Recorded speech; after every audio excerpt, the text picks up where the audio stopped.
Spine straight, close your eyes, take a deep breath in, exhale. Take a deep breath in, exhale. Take a deep breath in, hold it there. Om.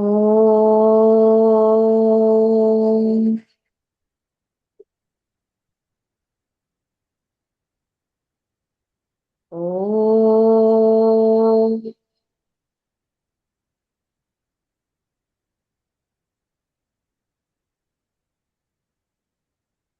Om.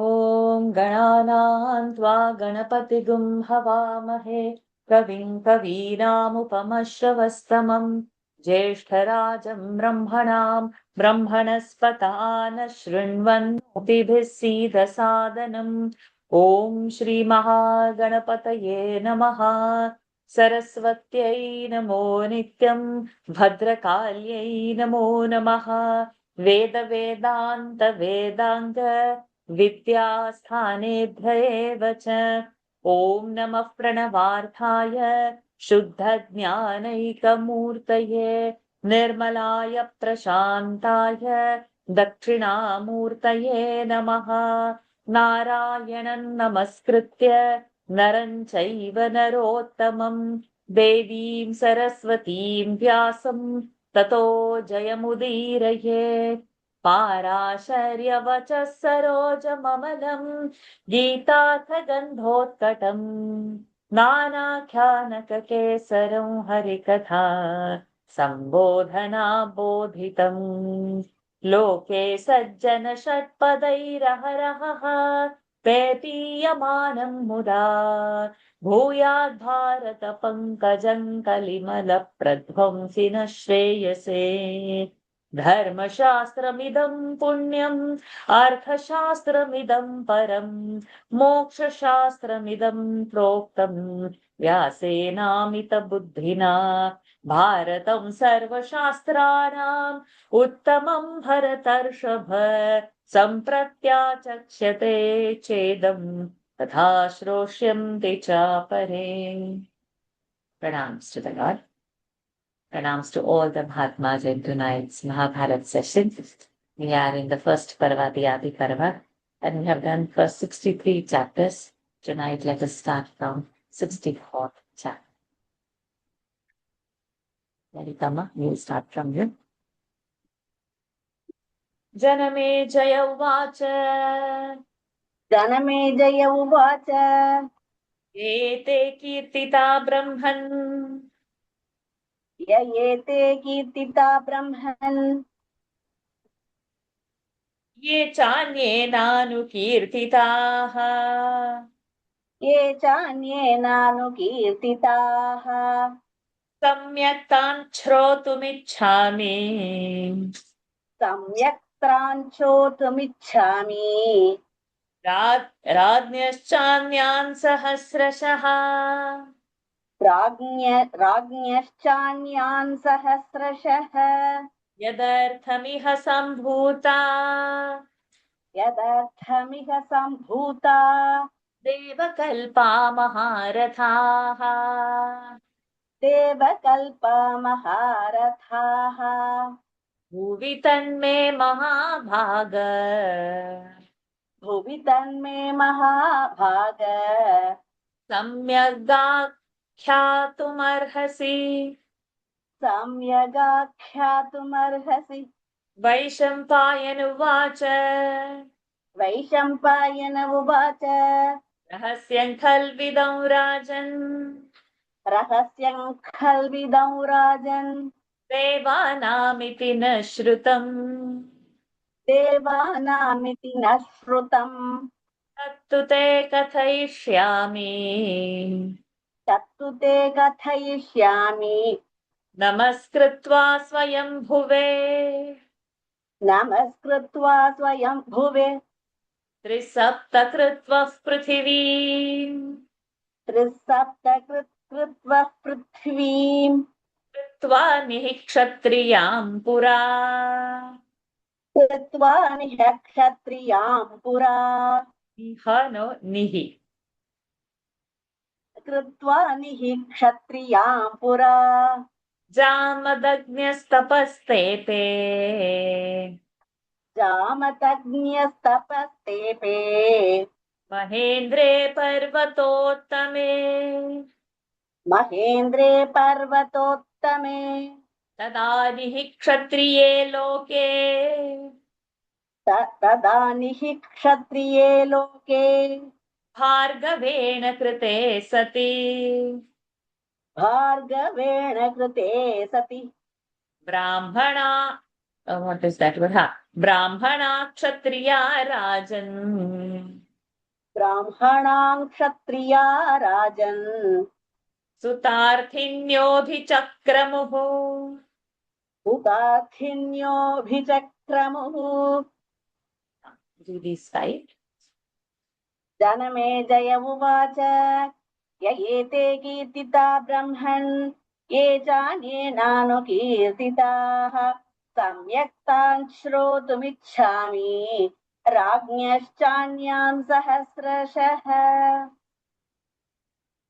यदर्थमिह सम्भूता देवकल्पा महारथाः भुवि तन्मे महाभाग सम्यगाख्यातुमर्हसि वैशम्पायन उवाच रहस्यं खल्विदौ राजन् देवानामिति न श्रुतम् तत्तु ते कथयिष्यामि नमस्कृत्वा स्वयं भुवे त्रिसप्तकृत्वः पृथिवी कृत्वा निः क्षत्रियां पुरा जामदग्न्यस्तपस्तेपे महेन्द्रे पर्वतोत्तमे तदा निः क्षत्रिये लोके भार्गवेण कृते सति ब्राह्मणान् क्षत्रिया राजन् सुतार्थिन्योऽभिचक्रमुः. Janamejaya said. So in this chapter, we are going to say brief account of incarnation of gods. So Janamejaya is saying, O Brahmana, I wish to hear in detail the accounts of those that you have named and of those that you have not named, and other kings and potentates by thousands. O great man, you should tell me in full the object for which these great car warriors, all equal to the celestials, were born on earth. Vaishampayan said, O king, we have heard that what you ask is a mystery given to the celestials. I shall, however, speak of it after bowing my head to the self-born Brahma. The son of Jamadagni Parshuram, after making the earth bereft of Kshatriyas for 21 times, went to the best of the mountains named Mahendra and began his penances. O king, when the earth was thus bereft of Kshatriyas, the Kshatriya women used to come to Brahmanas or offspring.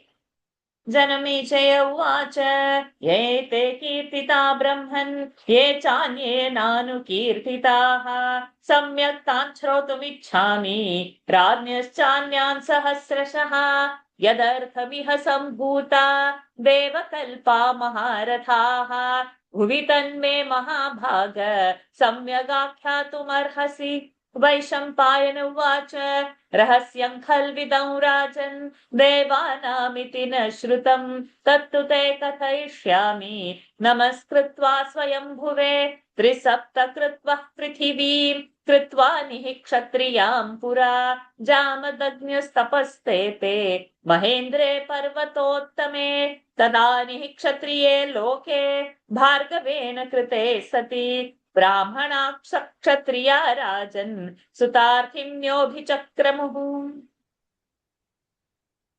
ताभिः सह समापेतुः ब्राह्मणाः संशितव्रताः ब्राह्मणाः संशितव्रताः ऋतावृतौ नरव्याघ्र ऋतावृतौ नरव्याघ्र न कामान्नृतौ तथा न कामान्नृतौ तथा तेभ्यश्चलेभिरे गर्भम् तेभ्यश्चलेभिरे गर्भम् क्षत्रियास्ता सहस्रशः क्षत्रियास्ताः सहस्रशः ततः सुषुविरे राजन् ततः सुशिबिरे राजन् क्षत्रियान् वीर्यवत्तरान् क्षत्रियान् वीर्यवत्तरान् कुमारश्च कुमारीश्च कुमाराश्च कुमारीश्च पुनः पुनः क्षत्राभिवृद्धये पुनः क्षत्राभिवृद्धये एवं तद्ब्राह्मणैः क्षत्रम् एवं तद्ब्राह्मणैः क्षत्रम् क्षत्रियासु तपस्विभिः क्षत्रियासु तपस्विभिः जातं वृद्धं च धर्मेण जातं वृद्धं च धर्मेण सुदीर्घेणायुषान्वितम् सुदीर्घेणायुषान्वितम् चत्वारोऽपि ततो वर्णाः चत्वारोऽपि ततो वर्णाः बभूवुर्ब्राह्मणोत्तराः बभूवुर्ब्राह्मणोत्तराः अभ्यगच्छन् ऋतौ नारीम् अभ्यगच्छन् ऋतो नारी न कामान्नानृतौ तथा न कामानान् ऋतौ तथा तथैवान्यानि भूतानि तथैवान्यानि भूतानि तिर्यज्ञो निगतान्यपि तिर्यक्यो निगतान्यपि ऋतौ दारांश्च गच्छन्ति ऋतौ दारांश्च गच्छन्ति तत्तथा भरतर्षभ ततथा भरतर्षभ ततो वर्धन्त धर्मेण ततो वर्धन्त धर्मेण सहस्रशतजीविनः सहस्रशतजीविनः ताः प्रजाः पृथिवीपाल ताः प्रजाः पृथिवीपाल पृथिवीपाल ताः प्रजाः पृथिवीपाल धर्मव्रतपरायणाः धर्मव्रतपरायणाः विभिर्व्याधिभिश्चैव अधिभिर्याधिभिश्चैव मुक्ताः सर्वशो नराः विमुक्ताः सर्वशो नराः ताभिः सह समापेतुः ब्राह्मणाः संशितौ व्रताः ऋतावृतौ नरव्याघ्र न कामान् न कृतौ तथा तेभ्यश्चलेभिरे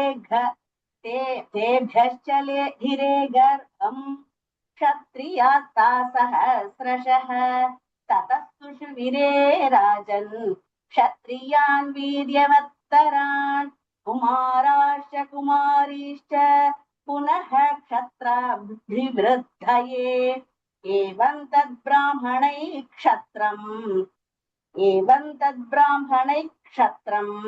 क्षत्रियासु तपस्विभिः जातं वृद्धं च धर्मेण सुदीर्घेणायुषान्वितम् चत्वारोऽपि ततो वर्णाः बभूवुर्ब्राह्मणोत्तराः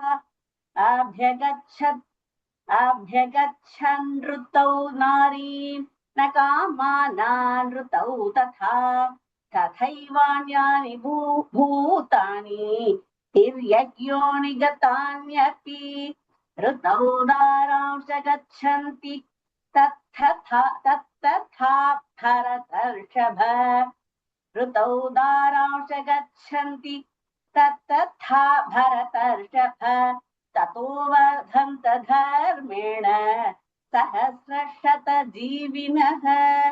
ताः प्रजाः पृथिवीपाल धर्मव्रतपरायणाः आधिभिर्व्याधिभिश्चैव विमुक्ताः सर्वशो नराः. From sixth, O best of men, the Brahmanas had connections with them only at their seasons and not when they were not in their seasons. And they, the Brahmanas, did not do it with lust.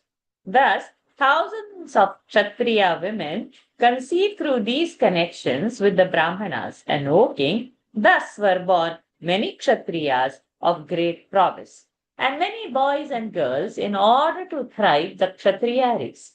Thus sprang the Kshatriya race from Kshatriya women from their connections with ascetic Brahmanas. The new generation, blessed with long life, began to thrive in virtue, and thus were again established the four castes having Brahmanas at their head. At the time of which I speak, every man went to his wife only at the time of her season and never from lust, or when she was not at her season. Other creatures also, even those that were born in the race of birds, followed this example. O best of the Bharata race, thus were born hundreds and thousands of creatures, and they all thrived in virtue. O Lord of the earth, all creatures were virtuous and religious, and all men were free from sorrow and disease.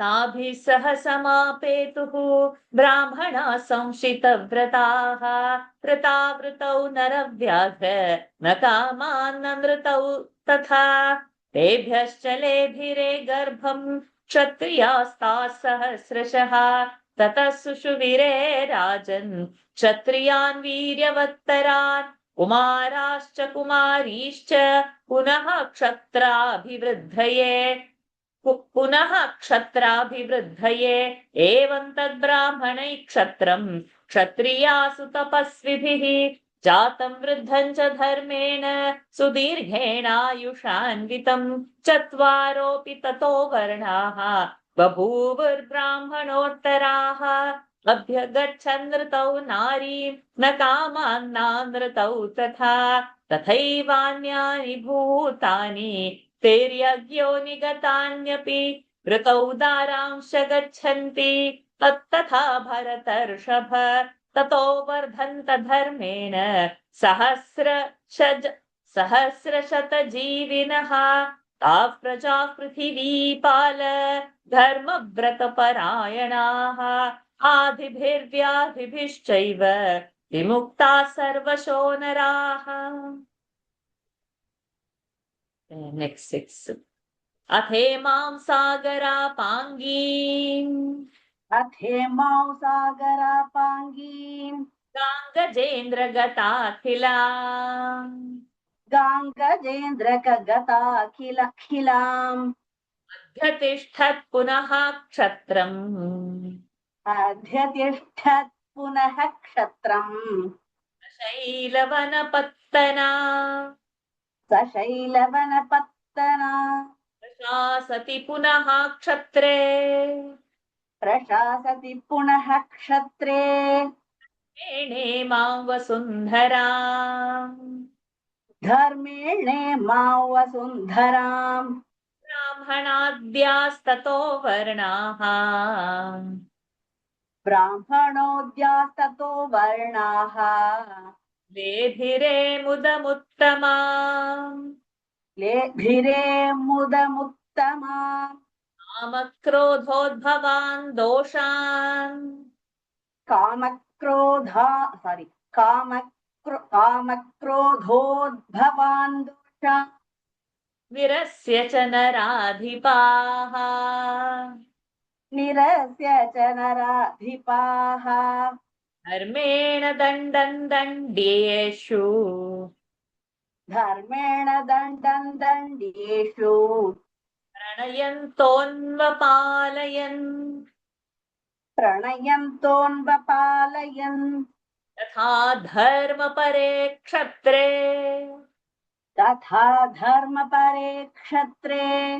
सहस्राक्षशतक्रतुः सहस्राक्षशतक्रतुः स्वादुदेशे च काले च स्वादुदेशे च काले च वर्षेणापालयत् प्रजाः वर्षेणापालयत् प्रजाः न बाल एव म्रियते न बाल एव म्रियते म्रियते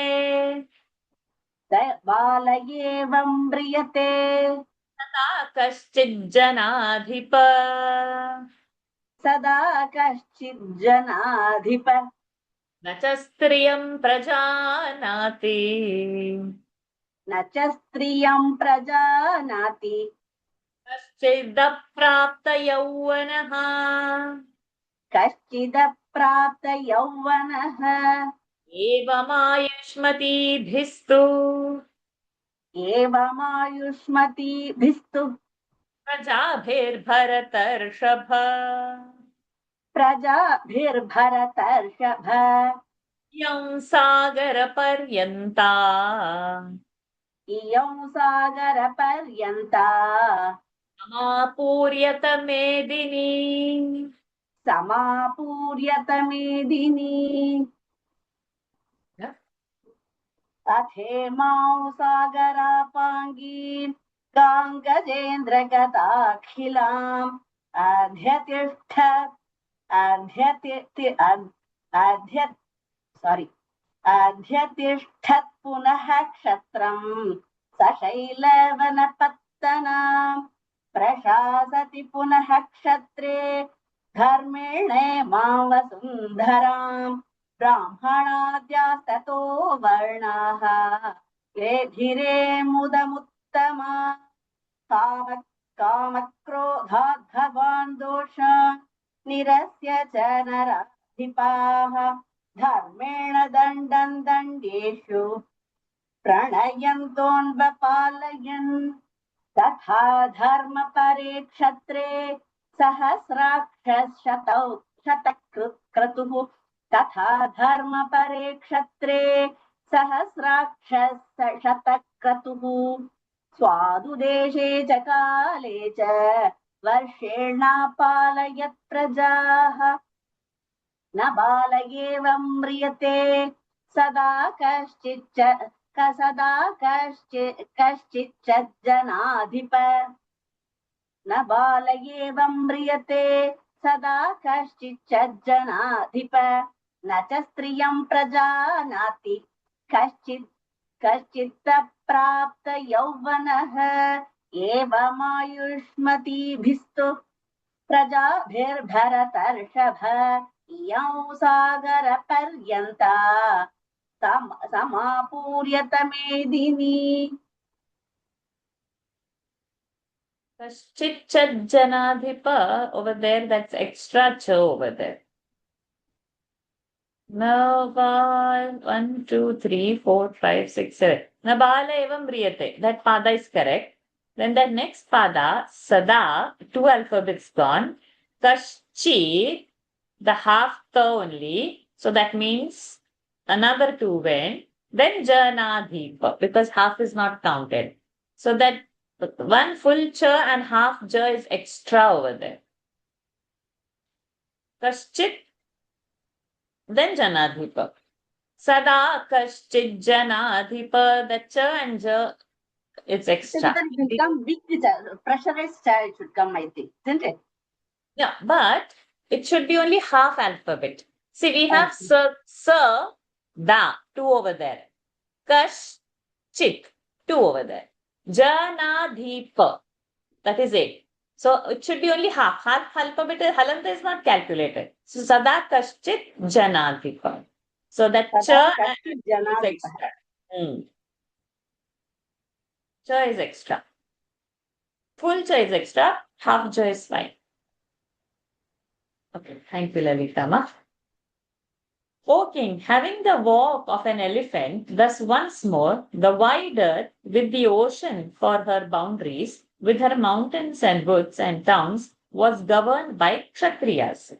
When thus the earth was again governed virtuously by the Kshatriyas, the other castes, having Brahmanas at their head, were filled with great joy. All the kings of the world, becoming free from vices, born of lust and anger, and punishing those that deserved punishment, protected the earth. And Indra, the deity that performed 100 sacrifices and who has 1,000 eyes, seeing that all the Kshatriya sovereigns ruled their kingdoms very virtuously, poured down vivifying showers of rains at the proper time and at the proper place, and thus protected all creatures. O king, no one died in early age, and none took to wife before attaining to age. O best of Bharata race, thus was filled the earth to the very shores of the sea with a long-lived men.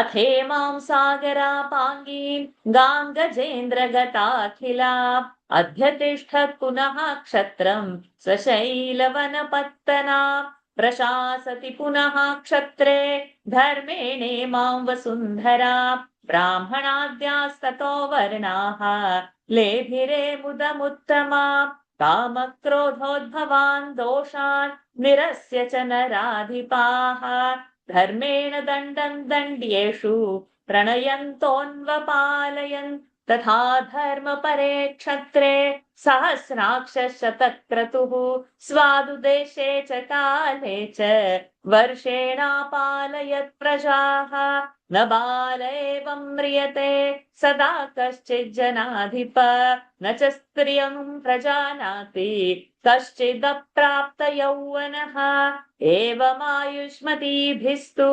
प्रजाभिर्भरतर्षभ इयं सागरपर्यन्ता समापूर्यत मेदिनी. Radha Krishna ji for next 18 verses. ईजिरे च महायज्ञैः ईजिरे च महायज्ञैः क्षत्रिया बहुदक्षिणैः क्षत्रिया बहुदक्षिणैः साङ्गोपनिषदान् वेदान् साङ्गोपनिषदान् वेदान् विप्राश्चाधीयते तदा विप्राश्चाधीयते तदा न च विक्रीणते ब्रह्म न च विक्रीणते ब्रह्म ब्राह्मणाश्च तदा नृप ब्राह्मणाश्च तदा नृप न च शूद्रसमाभ्यासे न च शूद्रसमाभ्यासे वेदानुच्चारयन्त्युत वेदानुच्चारयन्त्युत कारयन्तः कृषिं गोभिः कारयन्तः कृषिं गोभिः तथा वैश्याः क्षिताविह तथा वैश्याः क्षिताविह युञ्जते धुरिणो गाश्च युञ्चरे दुरिणो युञ्जते गाश्च युञ्जते युञ्चते धुरिणो गाश्च कृशाङ्गांश्चाप्यजीवयन् कृशाङ्गांश्च जीवयन् कृशाङ्गांश्चाप्य कृशाङ्गांश्चाप्यजीवयन् फेनपांश्च तथा वत्सान् फेनपांश्च तथा वत्सान् न दुहन्ति स्म मानवाः न दुहन्ति स्म मानवाः न कूटमानैर्वणिजः न कूटमानैर्वणिजः मन्यं विक्रीणते तदा अन्यं विक्रीणते तदा कर्माणि च नरव्याघ्र कर्माणि च नरव्याघ्र धर्मेऽप्येतानि मानवः what is that? धर्मो it is. धर्मोऽप्येतानि मानवाः धर्मोपेतानि मानवाः धर्ममेवानुपश्यन्तः धर्ममेवानुपश्यन्तः चक्रुर्धर्मपरायणाः चक्रुद्धर्मपरायणाः चक्रुर्धर्म. चक्रुर्धर्मपरायणाः These five. Yeah. ईजिरे च महायज्ञैः क्षत्रिया बहुदक्षिणैः साङ्गोपनिषदान् वेदान् विप्राश्चाधीयते तदा न च विक्रीणते न च विक्रीणते ब्राह्मणाश्च तदा नृप न च शूद्रसमाभ्यासे वेदानुच्चारयन्त्युत कारयन्तः कृषिं गोभिः तथा वैश्याः क्षिदाविह युञ्चते धुरिणो गाश्च कृशाङ्गांश्चाप्यजीवयन् फेनपांश्च तथा वत्सान् न दुहन्ति स्म मानवाः न कूटमानैर्वणिजः पण्यं विक्रीणते तदा कर्माणि च नरव्याघ्र धर्मोपेतानि मानवाः धर्ममेवानुपश्यन्तः न Chakrur. पश्यन्तः न Chakrur. Chakrur. चक्रुर्धर्मपरायणाः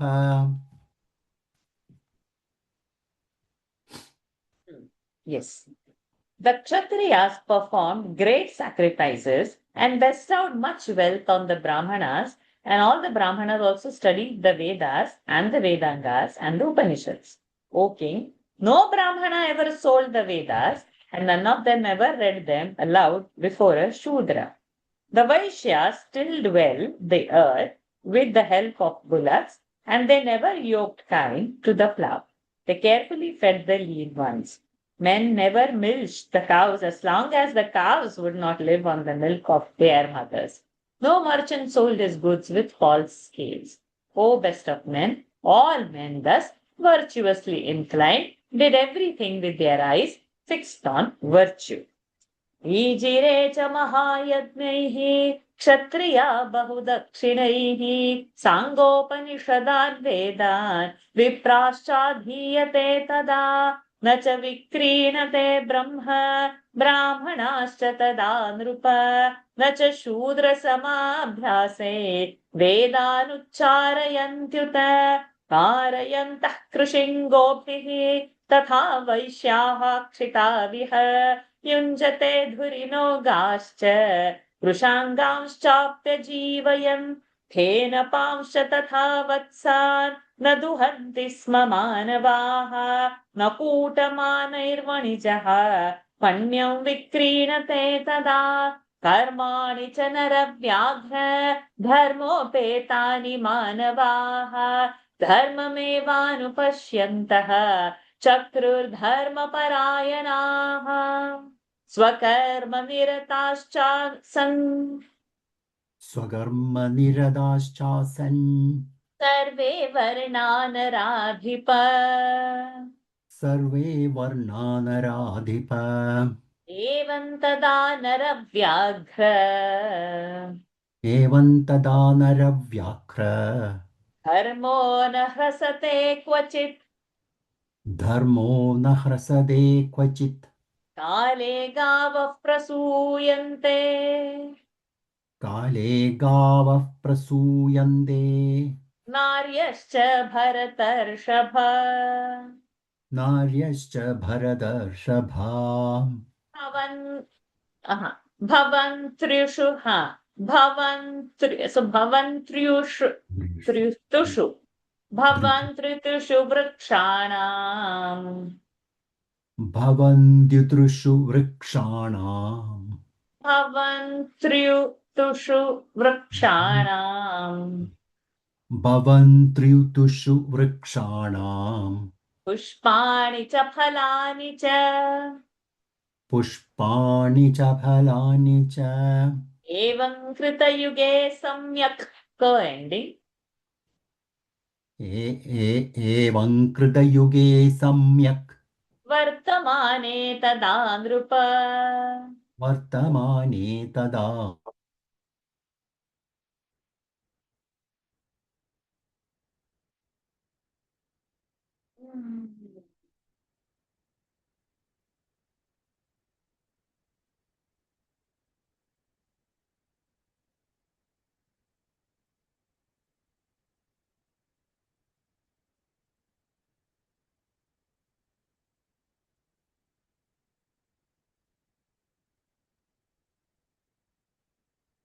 Hmm. Sorry, my Yeah, internet got disconnected yeah. because since 2 days there is a non-stop rain happening. So we have got a terrible disruption of everything. Yeah, it's I not see. stopping. Anyways. एवं कृतयुगे सम्यक् क ending एवं कृतयुगे सम्यक् वर्तमाने तदा नृप वर्तमाने तदा नृप आपूर्यतमही कृत्स्ना आपूर्यतमही कृत्स्ना प्राणिभिर्बहुभिर्भृशम् प्राणिभिर्बहुभिर्भृशम् प्राणिभिर्बहुभिर्भृशम् एवं समुदिते लोके एवं समुदिते लोके मानुषे भरतर्षभ मानुषे भरतर्षभ सुराजज्ञिरे क्षेत्रे असुरा जज्ञिरे क्षेत्रे राज्ञां तु मनुजेश्वर राज्ञां तु मनुषेश्वर मनुजेश्वर राज्ञां तु मनुजेश्वर आदित्यैः तदा दैत्या आदित्यैर्हि तदा दैत्या प्लूरल् we should do आदित्यैर्हि तदा दैत्याः आदित्यैर्हि तदा दैत्याः बहुशो निर्जितायुधि बहुशो निर्जिदायुधी ऐश्वर्याद्भ्रंशिताः स्वर्गात् ऐश्वर्याद् भ्रंशिता स्वर्गात् सम्बभूवुः क्षिताविह सम्बभूवुः सम्बभूवुः सम्बभूवुः क्षिता Correct. सम्बभूवुः क्षिताविह इह देवत्वमिच्छन्तः इह देवत्वमिच्छन्दः मानुषेषु मनस्विनः मानुषेषु मनस्विनः जज्ञिरे भुवि भूतेषु जज्ञिरे भुवि भूतेषु तेषु तेष्वसुरा विभो तेषु तेष्वसुरा विभो गोष्व sorry I can't say ha गोष्वश्वेषु च राजेन्द्र गोष्वश्वेषु च राजेन्द्र खरोष्ट्रमहिषेषु च खरोष्ट्रमहिषेषु च Oh. खरोष्ट्रमहिषेषु च खरोष्ट्रमहिषेषु च क्रव्यात्सु चैव भूतेषु क्रव्यात्सु चैव भूतेषु गजेषु च मृगेषु च गजेषु च मृगेषु च Okay, these 7 verses. स्वकर्मनिरताश्च is that from there? Correct. Yes, correct. स्वकर्मनिरताश्चासन् सर्वे वर्णा नराधिप एवं तदा नरव्याघ्र धर्मो न ह्रसते क्वचित् काले गावः प्रसूयन्ते नार्यश्च भरतर्षभ भवन्त्यु भवन् भवन्त्र्युतुषु वृक्षाणाम् भवन्त्र्युतुषु भवन्त्र्युतुषु भवन्त्र्युतुषु वृक्षाणाम् पुष्पाणि च बलानि च एवं कृतयुगे सम्यग् वर्तमाने तदा नृप आपूर्यदमही कृष्णा प्राणिभिर्बृहुभिर्भृशम् एवं समुदिते लोके मानुषे भरतर्षभ असुरा जज्ञिरे क्षेत्रे राज्ञां तु मनुजेश्वर आदित्यैर्हि तदा दैत्याः बहुशो निर्जिता युधि ऐश्वर्याद् भ्रंशिता स्वर्गात् सम्बभूवुः क्षिताविह इह देवत्वमिच्छन्दः मानुषेषु मनस्विनः जज्ञिरे भुवि भूतेषु तेष्वसुरा विभो गोष्वश्वेषु च राजेन्द्र खरोष्ट्रमहिषेषु च क्रव्यात्सु चैव भूतेषु गजेषु च मृगेषु च Very nice. Okay, all men of all castes were mindful of the respective duties of their respective castes. O best of men, their virtue never sustained any diminution. Both women and kind gave birth to offspring at the proper time, and trees bore flowers and fruits at their proper seasons. O king, the Krita, the Satyayug, having come into the world, the whole earth was filled with numerous beings. O best of Bharata race, O Lord of men, when such was the happy state of the world, the Asuras began to take birth in royal dynasties. The sons of Diti, the Asuras, having been continually defeated by the sons of Aditi, the Celestials, and deprived of sovereignty, and heaven began to take birth on earth. O king, wishing to enjoy sovereignty in this earth, the powerful Asuras took birth among humans, cows, horses, mules, camels, buffaloes, elephants, deer. They also took birth as Rakshasas and others. स्वकर्मनिरताश्चासन् सर्वे वर्णा नराधिप एवं तदा नरव्याघ्र धर्मो न हसते क्वचित् काले गावः प्रसूयन्ते नार्यश्च भरतर्षभ भवन्त्रिषु तु वृक्षाणाम् पुष्पाणि च फलानि च एवं कृतयुगे सम्यक् वर्तमाने तदा नृप आपूर्यतमही कृत्स्ना प्राणिभिर्बहुभिर्भृशम् एवं समुदिते लोके मानुषे भरतर्षभ असुरा जज्ञिरे क्षेत्रे राज्ञां तु मनुजेश्वर आदित्यैः तदा दैत्याः बहुशो निर्जिता युधि ऐश्वर्याद्भ्रंशिता स्वर्गात् सम्बभूवुः क्षिताविह इह देवत्वमिच्छन्तः मानुषेषु मनस्विनः जज्ञिरे भुवि भूतेषु तेष्वसुरा विभो गोष्वश्वेषु च राजेन्द्र खरोष्ट्रमहिषेषु च क्रव्यात्सु चैव भूतेषु गजेषु च मृगेषु च. Next 6 verses. जातैरिह महीपाल जातैरिह महीपाल जायमानैश्च तैर्मही जायमानैश्च तैर्मही न शशाकात्मनात्मानम् न शशागात्मनात्मानम्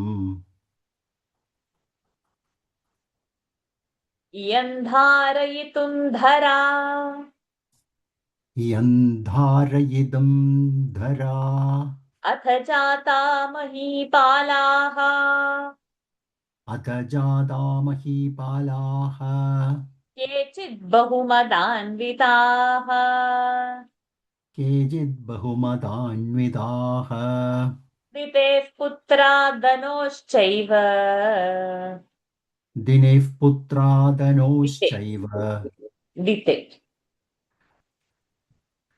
दिदेः पुत्रादनोश्चैव तदा लोकैहाच्युताः तदा लोक इत्ताच्युताः इहाच्युताः तदा लोक इहाच्युताः वीर्यवन्तो बलिप्तास्ते वीर्यवन्दो वलिप्तास्ते नानारूपधरा महीम् नानारूपधरा महीम् इमां सागरपर्यन्ताम् इमां सागरपर्यन्ताम् पर्युररिमर्दनाः पर्युररिमर्दनाः परीयुररिमर्दनाः ब्राह्मणान् क्षत्रियान् वैश्यान् ब्राह्मणान् क्षत्रियान् वैश्यान् शूद्रांश्चैवाप्यपीडयन् शूद्रांश्चैवाप्यपीडयन् अन्यानि चैव सत्त्वानि अन्यानि चैव सत्त्वानि पीडयामासुरोजसा पीडयामासुरोजसा त्रास्यन्तोऽभिनिघ्नन्तः त्रासय is it त्रासय त्रासयन्तोऽभिनिघ्नन्तः त्रासयन्तोऽभिनिघ्नन्तः सर्वभूतगणांश्च ते सर्वभूतगणांश्च ते विचेरुः सर्वशो राजन् विजेरुः सर्वशो राजन् महीं शतसहस्रशः महीं शतसहस्रशः आश्रमस्थान् महर्षींश्च आश्रमस्तान् महर्षींश्च दर्शयन्तस्ततस्ततः दर्शयन्तस्ततस्ततः अब्रह्मण्या वीर्यमदा अब्रह्मण्या वीर्यमदा मत्ता मदबलेन च मत्तामदबलेन च जादैरिह महीपाल जायमानैश्च तैर्मही न शशगा न शशागात्मनात्मानम् इयं धारयिदं धरा अथ जाता महीपालाः केचिद् बहुमदान्वितः दिदेः पुत्रादनोश्चैव तदा लोक इहाच्युताः वीर्यवन्तो वलिप्तास्ते नानारूपधरा महीम् इमां सागरपर्यन्तां परीयुररिमर्दनाः ब्राह्मणान् क्षत्रियान् वैश्यान् शूद्रांश्चैवाप्यपीडयन् अन्यानि चैव सत्त्वानि पीडयामासुरोजसा त्रासयन्तोऽभिनिघ्नन्तः सर्वभूतगणांश्च ते विजेरुः सर्वशो राजन् महीं शतसहस्रशः आश्रमस्तान् महर्षींश्च धर्मयन्तस्ततस्ततः अब्रह्मण्या वीर्यमदा मत्तामदबलेन च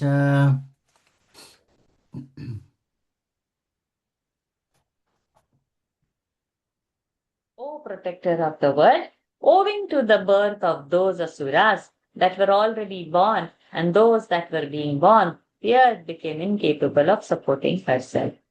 Amongst the sons of Diti and Danu, some being thrown off from heaven took birth as men and became proud and insolent monarchs on earth.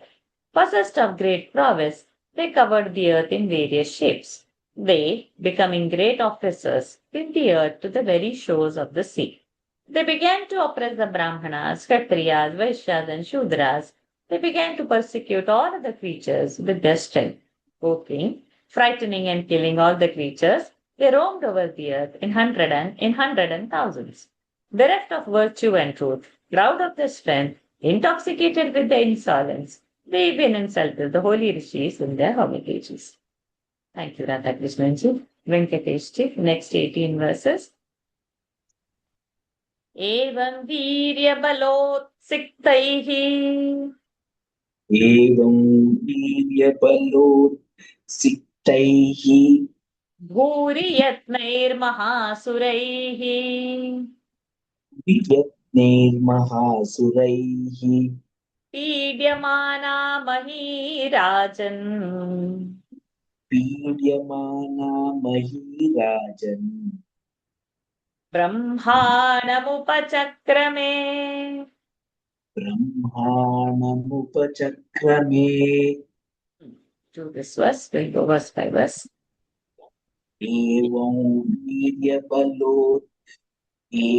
वीर्यबलोत्सिक्तैः भूरि यत्नैर्महासुरैः पीड्यमाना महीराजन् ब्रह्माणमुपचक्रमे. O king, the earth, thus oppressed by the asuras of great strength, energy, and abundant means, thought of appealing to Brahma. एवं वीर्यबलोत्सिक्तैः भूरि यत्नैर्महासुरैः पीड्यमाना महीराजन् ब्रह्माणमुपचक्रमे न ह्यमीभूतसत्त्वौघाः न ह्यमीभूतसत्त्वोत्थाः सत्त्वौघाः. You should hear me. न ह्यमीभूतसत्त्वोत्थाः. No, ghaha. You should hear me. Yeah. It is Ga in the book actually. Yeah, it is dha. You are saying dha. Sattvaughaha. Yeah. न ह्यमीभूतसत्त्वोत्थाः. It is not dha, it is dha. Sattvaughaha. Ogha, ogha, flow. Sattvaughaha, not dha. न ह्यमीभूतसत्त्वोत्थाः. Satvau, not satvo. Satvau. Au ki matra. It is pannagasanagamahi. नगासनगामहीम् तदा धारयितुं शेकुः तथा धारयितुं शेकुः सङ्क्रान्तान् दानवैर्बलात् सङ्क्रान्तां दानवैर्बलात् न ह्यमीभूतसत्त्वोग्घाः पन्नगासनगामहीं तथा धारयितुं शेकुः सङ्क्रान्तां दानवैर्बलात्. Satvaughah, not satvogha. Satvau. Okay, matra. It is not okay, matra. The united strength of the Naga Shesha and other creatures, such as the tortoise and the elephant, could not support the earth, attacked by the powerful Danavas.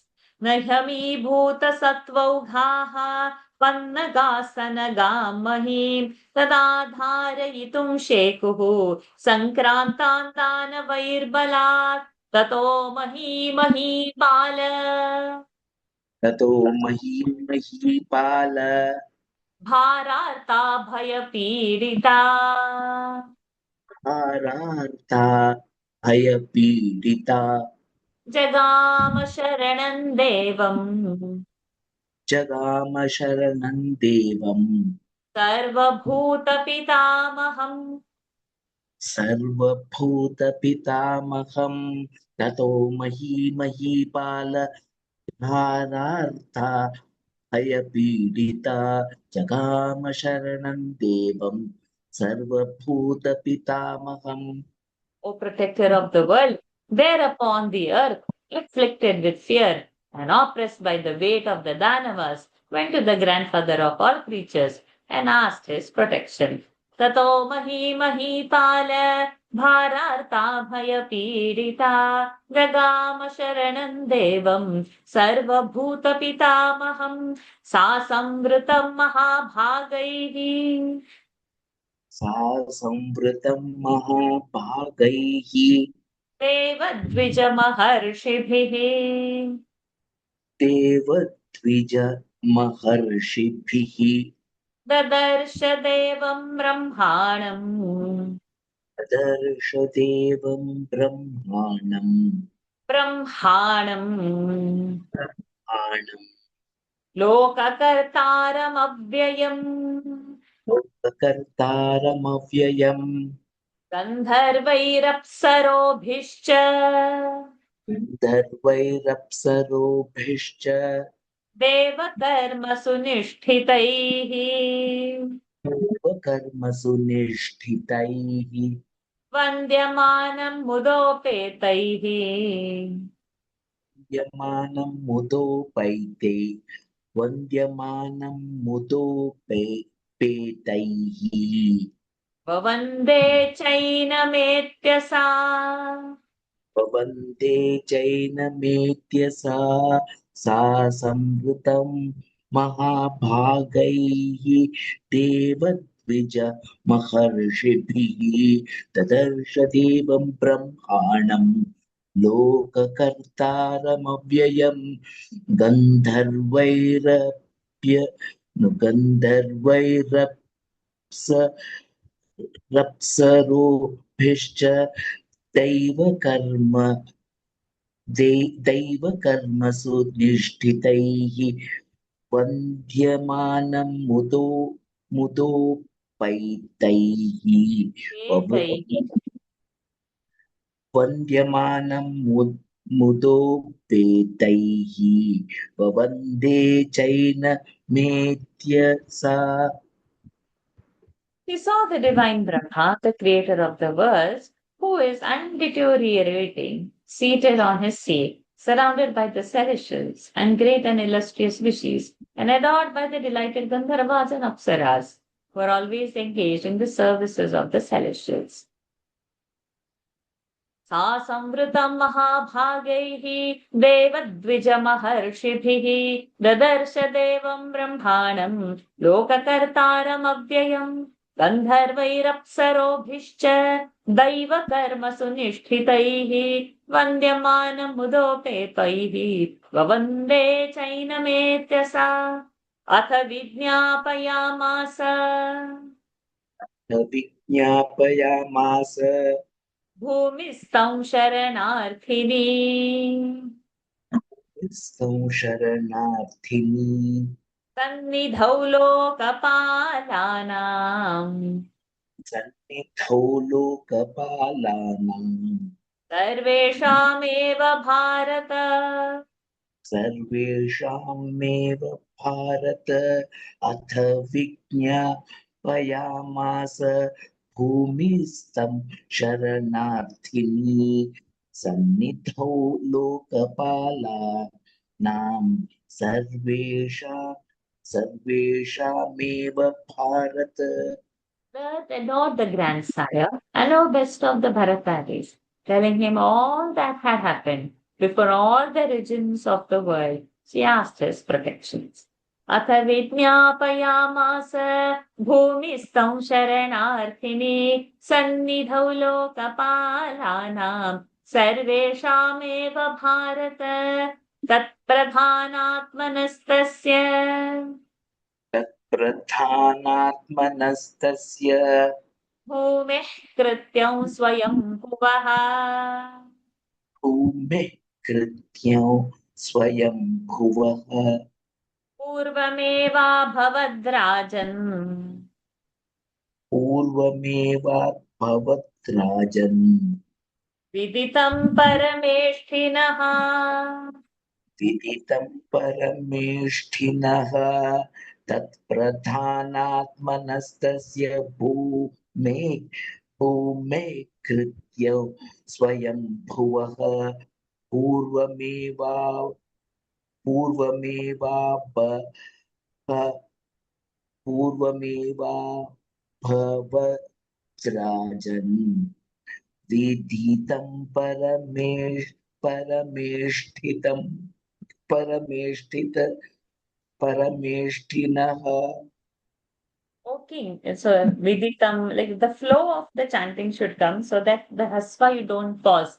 Because hasva, dirgha, red, everything getting jumbled because you are inhibiting the flow. Like that when you go alphabet to alphabet, then the rasa of the chanting is going and rasvas are becoming dirgham. So you should flow. Viditam parameshthinaha. So wherever there is dirghame, so then you will be able to pause for the dirghas and go quick for the rasvas. It should be in flow. O king, the object for which she came was already known beforehand to the omniscient, self-created and supreme Lord. तत्प्रधानात्मनस्तस्य भूमेः कृत्यं स्वयं भुवः पूर्वमेवाभवद्राजन् विदितं परमेष्ठिनः सृष्टा हि जगतः कस्मात् ending सृष्टा हि जगतः तस्मात् न सम्बुध्यते भारत न सम्बुध्यते नॉट भू अल्प प्राण न सम्बुध्यते Bharata ससुरासुरलोकानां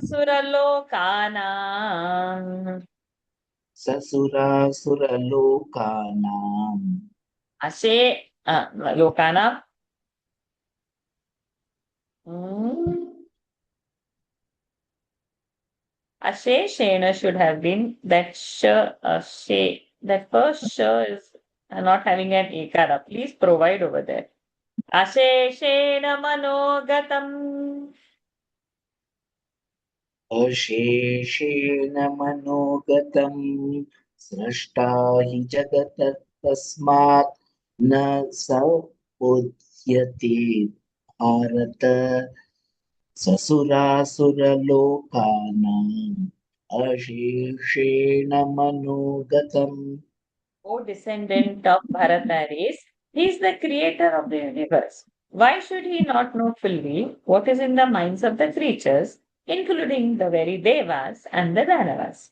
Sreshta hi jagatah kasmat na sambudhyate bharat sasura lokanam asheshena manogatam tamuvacha maharaja रामुवाच महाराज भूमिं भूमिपतिः प्रभुः भूमिं भूमिं पते प्रभुः भूमिं भूमिपति तामुवाच महाराज भूमिं भूमिपतिः प्रभुः भः should come प्रभुः not प्रभुः प्रभवः सर्वभूतानां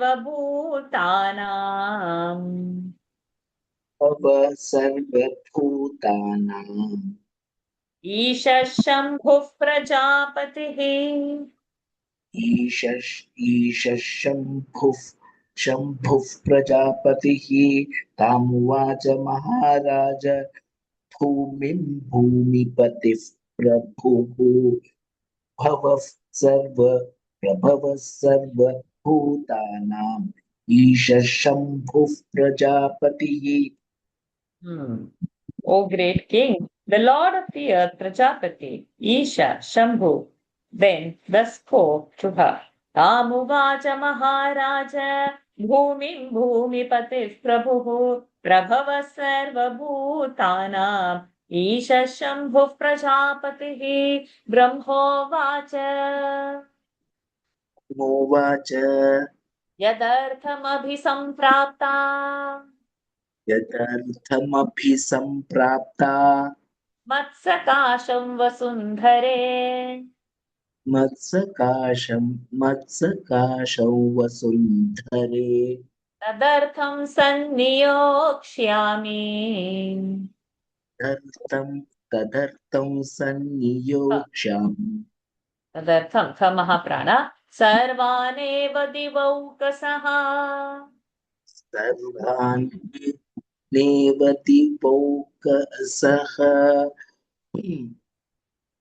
यदर्थमभिसम्प्राप्ता मत्सकाशं वसुन्धरे तदर्थं सन्नियोक्ष्यामि सर्वानेव दिवौकसः O Vasundhara, the holder of wealth, I shall appoint all the dwellers of heaven in the work for which you have come to me. Brahmovacha yadarthamabhisamprapta matsakasham vasundhare tadartham sanniyokshami sarvaneva divaukasaha Vaishampayanuvacha Vaishampayana उवाच इत्युक्त्वा स महीन् देवः इत्युक्त्वा स महीन् देवः ब्रह्मा राजन् विसृज्य च ब्रह्मा राजन् विसृज्य च आदिदेश तदा सर्वान् दिदेश तदा सर्वान् विबुधान् भूतकृत् स्वयम् विबुधान् भूतकृत् स्वयम् अस्या भूमेर्निरसितुम् अस्या भूमिर्निरसितुम् भारं भागैः पृथक् पृथक् भारं भागैः पृथक् पृथक् अस्यामेव प्रसूयध्वम् यामेव प्रसूयध्वम् विरोधायेति चाब्रवीत् विरोधायेति चाब्रवीत् इत्युक्त्वा स महीन् देवः ब्रह्मा राजन् विसृज्य च दिदेश तदा सर्वान् विबुद्धान् भूतकृत् स्वयम् अस्या भूमेर्निरसितुम् भारं भागैः पृथक् पृथक् अस्यामेव प्रसूयध्वम् विरोधावेति चाब्रवीत् Vaishampayan said, O king, having thus addressed the earth, the divine Brahma bade her farewell. Then the Creator commanded all the celestials, saying, all of you go and take your birth on earth to free her from her burden. Go according to your respective paths and seek battles with the Danavas.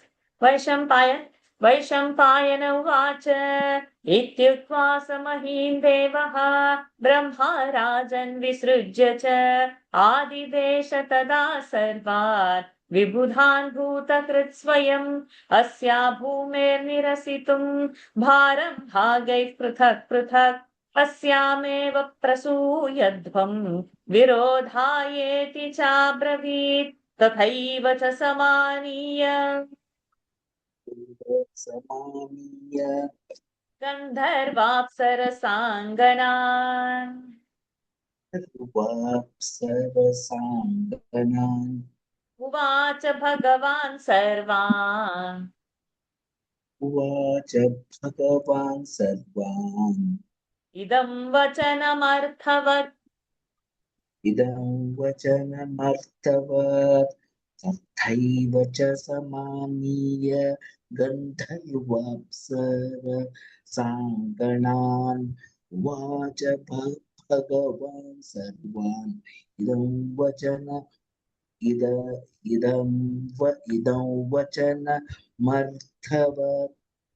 Then the creator of all creatures, calling all the tribes of Gandharvas and Apsaras, spoke to them thus. All of you go and take your birth amongst men according to your respective paths and in the forms you prefer. तथैव च समानीय गन्धर्वाप्सरसाङ्गणान् उवाच भगवान् सर्वान् इदं वचनमर्थवत् ब्रह्मोवाच. Vacha. Is your internet getting paused or is it mine internet getting?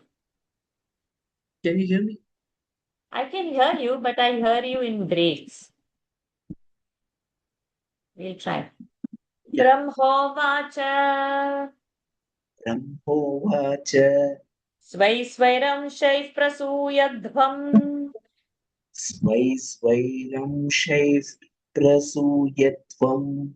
yatheshtam manuseshu cha. Kheshtam manuseshu cha. Atha shakradayas sarve. Shankra. Atha Shankra. Shakra. Shankra. It is not Shankara. Shakra. Atha Shakradaya sarve. Shrutva suragurorvachaha. Vasuraguruvachaha. Pathyam cha pathyam cha. Yamartyancha patyancha. Tasya te jagruhustada. Syate jagruhustada. Svairam shaif prasuyadvam yathesh manusheshu cha. Atham shakra dayas sarve shrutasura gurur vachaha. Tatyamartyam cha patyam cha tasya te jagruhustada. Tathya, Atya, Pathya, the all Mahapranas have to come. Okay. Thank you, Venkatesh. All the celestials with Indra or at their head, having heard these words of the Lord of the celestial, words that were true, that were desirable in the circumstances, and which were fraught with benefit, accepted them. ब्रह्मोवाच स्वै स्वैरं शैः प्रसूयध्वं यथेष्टं मानुषेषु च अथ शक्रादयः सर्वे श्रुत्वा सुरगुरोर्वचः तथ्यमर्थ्यं च पथ्यं च तस्य ते जगृहुस्तदा. ललितमा, just complete the chapter. अथ ते सर्वसंशैः स्वैः. अथ ते सर्वसंशैः sorry अथ ते सर्वसंशैः अथ ते सर्वसंशैः स्वैः. it is in my book, it is अथ ते सर्वसंशैः And after that the next one swai, add into the pada. अथ ते सर्वसंशैः स्वैः. Correct. गन्तुं भूमिं कृतक्षणाः. गन्तुं भूमिं कृतक्षणाः. नारायणममित्रघ्नम्. नारायणममित्रघ्नम्. वैकुण्ठमुपचक्रमुः. वैकुण्ठमुपचक्रमुः. यः स चक्रगदापाणिः. यः स चक्रगदापाणिः. पीतवासाशितिप्रभः. पीतवासाशित्यं प्रभः. शितिप्रभः. शिति. पीतवासाशित्यप्रभः. पद्मनाभः सुरारिघ्नः. पद्मनाभः सुरारिघ्नः. ऋतुर्चार्वञ्चिते क्षणः. ऋतुचार्वञ्चिते क्षणः. प्रजापतिपतिर्देवः. प्रजापतिपतिर्देवः. सुरनाथो महाबलः. सुरनाथो महाबलः. श्रीवत्साङ्को हृषीकेशः. श्रीवत्साङ्गो ऋषिकेशः. सर्वदैवतपूजितः. सर्वदैवतपूजितः. शोधनायेन्द्र शम्भुवशोधनायेन्द्र वाच पुरुषोत्तमम् उवाच पुरुषोत्तमम् अंशेनावतरेत्येवम् अंशेनावतरेत्येवम् तथेत्याह च तं हरिः तथेत्याह च तं हरिः अथ ते सर्वशोषैस्वैः अथ ते सर्वशोषैस्वैः स्वैः अथ ते सर्वशोषैस्वैः गन्तुम् भूमिम् कृतक्षणाः नारायणममित्रघ्नम् वैकुण्ठमुपचक्रमुः यः स चक्रगदा पाणिः पीतवासा शितिप्रभः पद्मनाभः सुरारिघ्नः पृथुचार्वञ्चितेक्षणः प्रजापतिपतिर्देवः सुरनाथो महाबलः श्रीवत्साङ्गो ऋषिकेशः सर्वदैवतपूजितः तम्भुवशोधनायन्द्रे शोधनायेन्द्र तम्भुवशोधनायेन्द्र तम्भुवशोधनायेन्द्र उवाच पुरुषोत्तमम् अंशेनावतरेत्येवम् तथेत्याह च तौ हरिः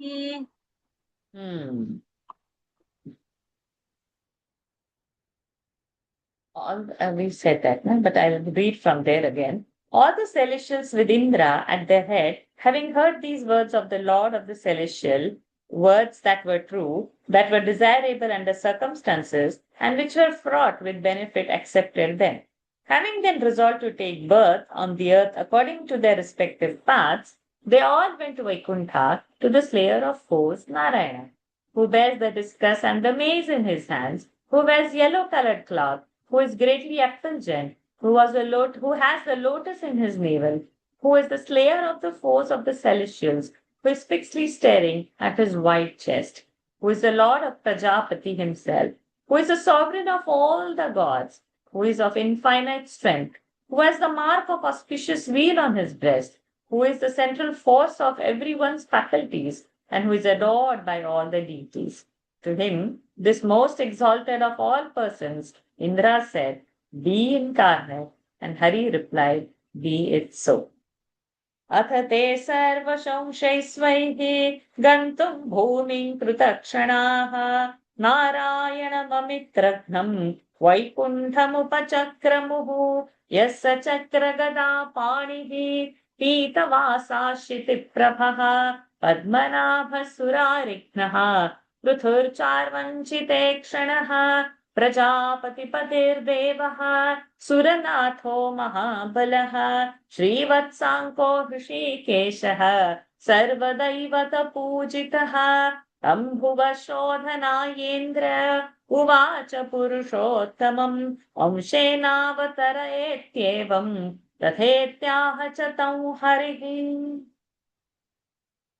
Okay, with His grace, we have completed this chapter over here today, and we will pause over here. Let's not start the next chapter, only for the reason next week, I doubt whether I'll be able to give the class.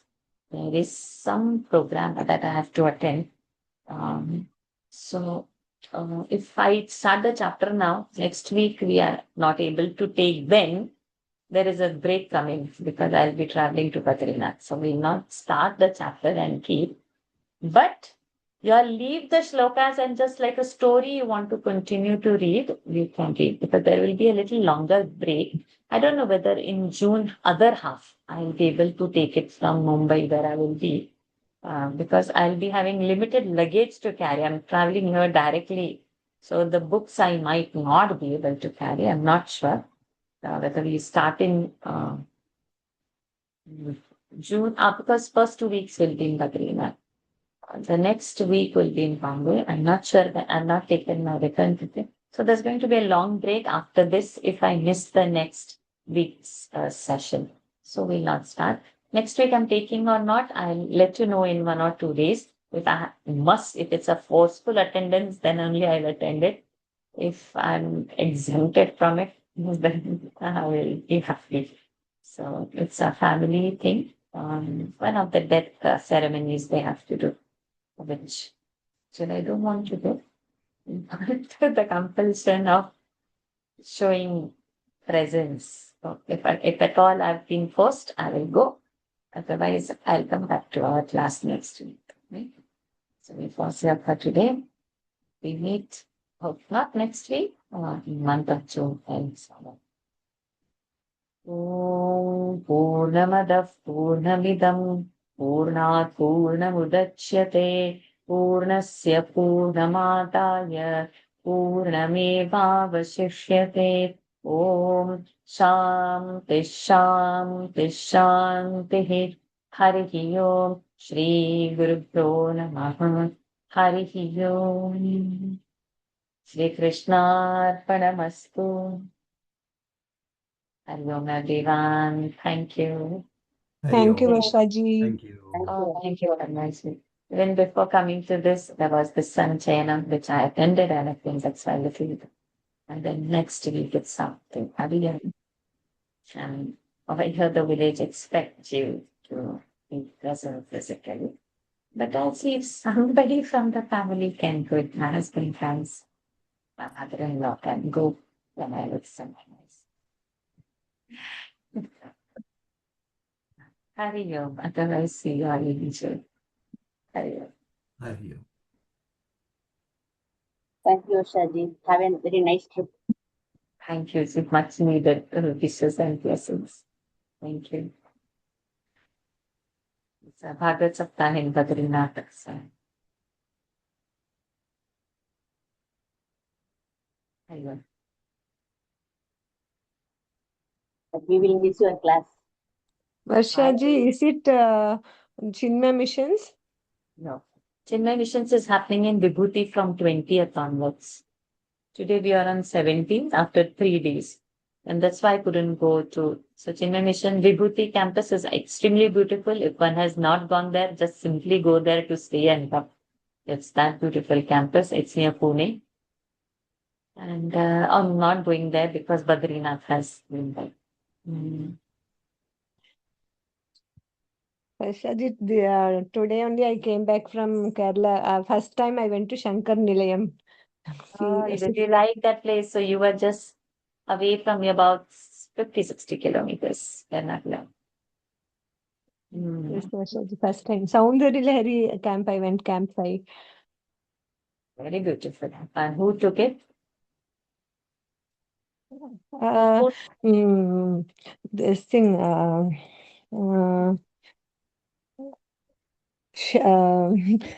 Saraswati will end Swamiji, no? Shash. I'll tell later, Varshaji, sorry. Okay, right. How many days you were there? Totally 3 days for that conference in CVV, then 1 day break, then SIF 5 days. Good. I hope you enjoyed. Yes, Varshaji, so much enjoyed. Then after coming back, I'm feeling so much disturbed. Yeah, they're so peaceful, and here all outside world, so much disturbance. Good. Happy Paijamajan. Hari Om everyone. Hari Om. Hari Om. Varshaji. Hari Om. Hari Om.